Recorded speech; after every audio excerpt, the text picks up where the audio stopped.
આગામી સમયમાં યોજાનાર જૂનાગઢ ભવનાથ ખાતે મહાશિવરાત્રી મેળા અંતર્ગત કલેક્ટરની અધ્યક્ષતા બેઠક મળી.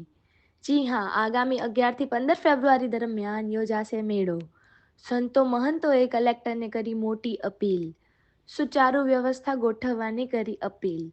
પાયાની જરૂરિયાતો પૂરી પાડવા કરી અપીલ. મહાશિવરાત્રી મેળાના સુચારુ આયોજન માટે પરમ પૂજ્ય સાધુ સંતો અને વિસ્તૃત ચર્ચા વિચારણા કરી. સાધુ સંતોના જરૂરી સૂચન મેળવ્યા. આ મીટિંગમાં ભૂતનાથ મંદિરના મહંત મહેશગીરી બાપુ, શેરનાથ બાપુ, અન્ય સંતો, કલેક્ટર, એસપી, મનપા કમિશનર સહિતનાઓએ હાજરી આપી હતી. ભૂતનાથ મંદિરના મહંત મહેશગીરી બાપુ દ્વારા અનેક રજૂઆતો કરવામાં આવી, જેમાં ખાસ કરીને શિવરાત્રીના મેળા માટે નવો એક્ઝિટ પોઈન્ટ વધારાનો બનાવવામાં આવે તેવી માંગણી શિવરાત્રીનો કરી. જે મેળો ગિરનારના અંદર ભરાય છે એ મહાશિવરાત્રીના મેળા માટે કલેક્ટર સાહેબે 1.5 મહિના 2 મહિના પહેલા મિટિંગ બોલાવી અને બધા સંતોને એમાં બોલાવ્યા હતા અને સંતો પાસેથી સલાહ સૂચન લીધા. સલાહ સૂચન એટલા માટે લીધા કે મેળાને સારો અને સુવિધાપૂર્ણ વ્યવસ્થાઓ પરિપૂર્ણ થાય એવો કેવી રીતના બનાવીએ.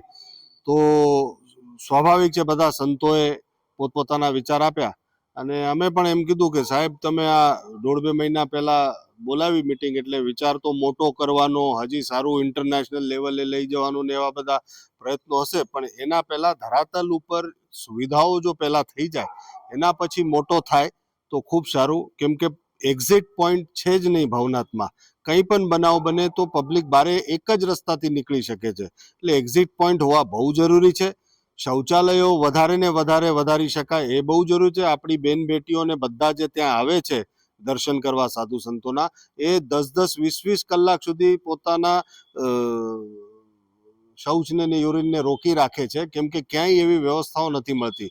પાછો બંદોબસ્ત માટે પોલીસ આવે એને રહેવાની જગ્યા નથી હોતી. એ આશ્રમો ઉપર પ્રેશરાઇઝ થાય કે આશ્રમમાં રાખે. બધા આશ્રમોમાં મહેમાનો આવેલા હોય, પછી જે આશ્રમો છે એની વ્યવસ્થાઓ જે ભક્તોથી ચાલતી હોય ભક્તો પહોંચી નથી શકતા. એટલે ઘણી બધી આવી વાતો હતી, પણ કલેક્ટર સાહેબ શ્રી, એસપી સાહેબ શ્રી અને કમિશનર સાહેબ શ્રી, આ ત્રણેય ખૂબ સમન્વય સાધીને આ બધી નોંધ લીધી છે અને દર વખતે એમાં સુધારો કરવાના પ્રયત્ન કરે છે.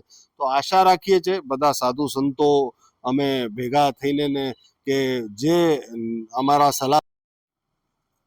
જૂનાગઢ ભવનાથ તળેટીમાં શિવરાત્રિના મેળાના આયોજન માટે કલેક્ટર સાહેબે આજે મિટિંગ બોલાવી. એમાં સૌ સંતોએ હાજરી આપી. સૌ સંતોના વિચારો કલેક્ટર સાહેબે લીધા. સંતોના એવા વિચારો હતા કે આવનાર પબ્લિકને તકલીફ ન થાય, સંતોના દર્શન માટે લોકોને કંઈ મુશ્કેલી ન થાય, શિવરાત્રિનો મેળો આયોજન બંધ વ્યવસ્થિત રીતે નિર્માણ કરવામાં આવે. એમાં પાર્કિંગની વ્યવસ્થાથી લઈ, લોકોના પાણી પીવાની વ્યવસ્થાથી લઈ, લોકોને દુકાનથી માંડી અને ગેસથી માંડી બધી વ્યવસ્થા ભવનાથમાં મળી જાય એવી આશા અપેક્ષા સાથે સૌ સંતોએ આવેદનમાં આપ્યા. ઘણી બધી બાબતોની ચર્ચાઓ વિચારણા થઈ છે. આવો શિવરાત્રિનો મેળો સુવ્યવસ્થિત રીતે આયોજિત બંધ યોજાય એવી કલેક્ટરની અને જૂનાગઢના મેળાના સૌ સંતોની આશા અને અપેક્ષા સાથે આજની આ મિટિંગ અહીંયા પૂરી થઈ છે. તંત્ર સારો રસ લઈ રહ્યો છે. સંતોની પણ એક સદભાવના છે કે જ્યારે પરિક્રમાનો મેળાનું આયોજન બંધ રહ્યું હતું ત્યારે શિવરાત્રિના મેળામાં વધુને વધુ લોકો આવશે અને એની વ્યવસ્થા માટે આપણે સૌ સાથે મળી અને કામ કરતા રહીએ.